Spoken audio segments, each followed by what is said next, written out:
Welcome to my YouTube channel दोस्तों। आज की इस वीडियो में हम जानेंगे जनरेशन ऑफ कंप्यूटर। इस वीडियो में हम पूरी जनरेशन की बात करेंगे।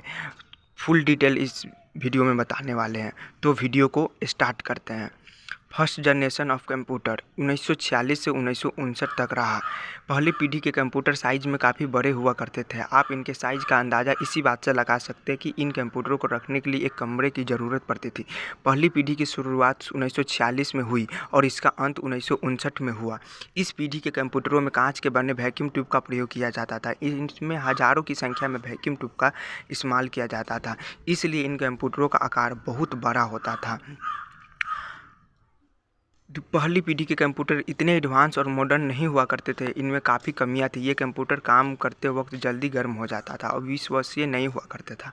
पहली पीढ़ी के कंप्यूटर का उपयोग गणना करने, डेटा का स्टोर करने और वैज्ञानिक कार्यों के लिए किया जाता था। इस पीढ़ी के कंप्यूटरों में मुख्यतः बैच प्रोसेसिंग ऑपरेटिंग सिस्टम का इस्तेमाल किया जाता था। इन कंप्यूटरों में प्रोग्रामिंग करना बहुत ही ज़्यादा मुश्किल काम था और ये बिजली भी खर्च करते थे। बैच प्रोसेसिंग ऑपरेटिंग सिस्टम का इस्तेमाल करता था। पहली पीढ़ी के कंप्यूटर के उदाहरण देख सकते हैं। इनाईसी इस सब का फुल फॉर्म भी होता है। सबको इस वीडियो में हम अगली वीडियो में बताएंगे। सेकेंड जनरेशन ऑफ कंप्यूटर 1959 से 1965 तक रहा। कंप्यूटर की दूसरी पीढ़ी की शुरुआत 1959 में हुई थी। इसका अंत 1965 में हुआ। दूसरी पीढ़ी के कंप्यूटर में ट्रांजिस्टर का इस्तेमाल किया जाता था। ट्रांजिस्टर वैक्यूम ट्यूब के मुकाबले काफ़ी छोटे थे। ट्रांजिस्टर वैक्यूम ट्यूब की तुलना में काफ़ी सस्ते थे, साइज में छोटे थे, ज़्यादा रिलायबल थे और काफ़ी तेज़ काम करते थे। इस पीढ़ी में assembly language, high level language का इस्तेमाल किया है। इस पीढ़ी के कंप्यूटरों को बैच प्रोसेसिंग और मल्टी प्रोग्रामिंग ऑपरेटिंग सिस्टम का उपयोग किया जाता था। दूसरी पीढ़ी के कंप्यूटर के उदाहरण आप नीचे देख सकते हैं, दिया गया है। इसमें IBM 700 है, यूनिवेस है, CDC है। इस पीढ़ी थर्ड जनरेशन ऑफ कंप्यूटर 1965 से 1971 तक रहा। कंप्यूटर की तीसरी पीढ़ी की शुरुआत 1965 में हुई थी। इसका अंत 1971 में हुआ था।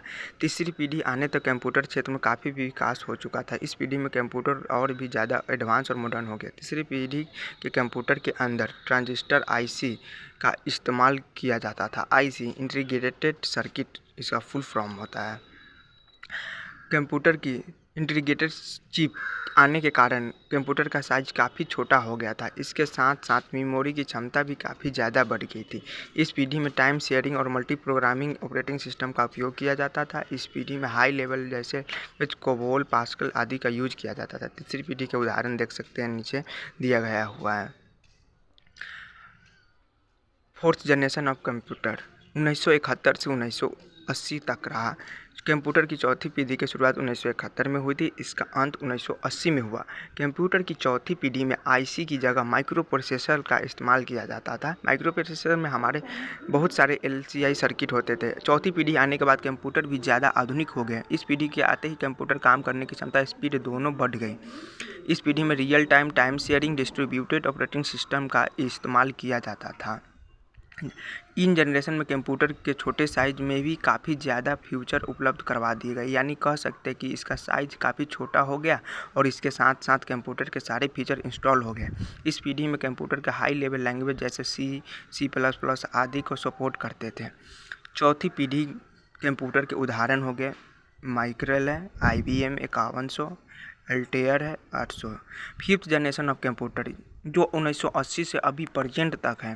पाँचवीं पीढ़ी के कंप्यूटर अभी तक पीढ़ियों में बेहतर और एडवांस है। आप इस बात का अंदाज़ा इस चीज़ से लगा सकते हैं कि ये कंप्यूटर बिल्कुल इंसानों की तरह व्यवहार करते हैं। पाँचवीं पीढ़ी AI आर्टिफिशियल इंटेलिजेंस तकनीक का इस्तेमाल किया जाता है। इस पीढ़ी में हाई लेवल लैंग्वेज C++, जावा, नेट जैसे आदि का उपयोग किया जाता है। इन कंप्यूटरों में सबसे ज़्यादा स्पीड पाई जाती है और इनके काम करने की क्षमता काफ़ी ही ज़्यादा अधिक होती है, इसलिए इसमें हाई लेवल लैंग्वेज जैसे सभी का इसमें इस्तेमाल किया जाता है। पाँचवीं पीढ़ी का कंप्यूटर का इस्तेमाल स्वास्थ्य के क्षेत्र में, मनोरंजन के क्षेत्र में, रोबोट बनाने में किया जाता है। आजकल गेम क्षेत्र में भी इसका उपयोग किया जाता है। धीरे धीरे कंप्यूटर की पाँचवीं पीढ़ी और भी ज़्यादा विकसित किया जा रहा है ताकि यह ज़्यादा एडवांस हो सके। पाँचवीं पीढ़ी के कंप्यूटर के उदाहरण है परम super computer, laptop, desktop, work station, notebook, ये आदि सभी पाँचवीं पीढ़ी के कंप्यूटर के उदाहरण हैं।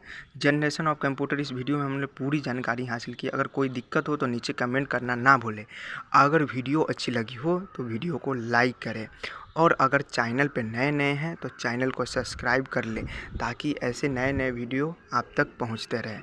Thank you for watching this video.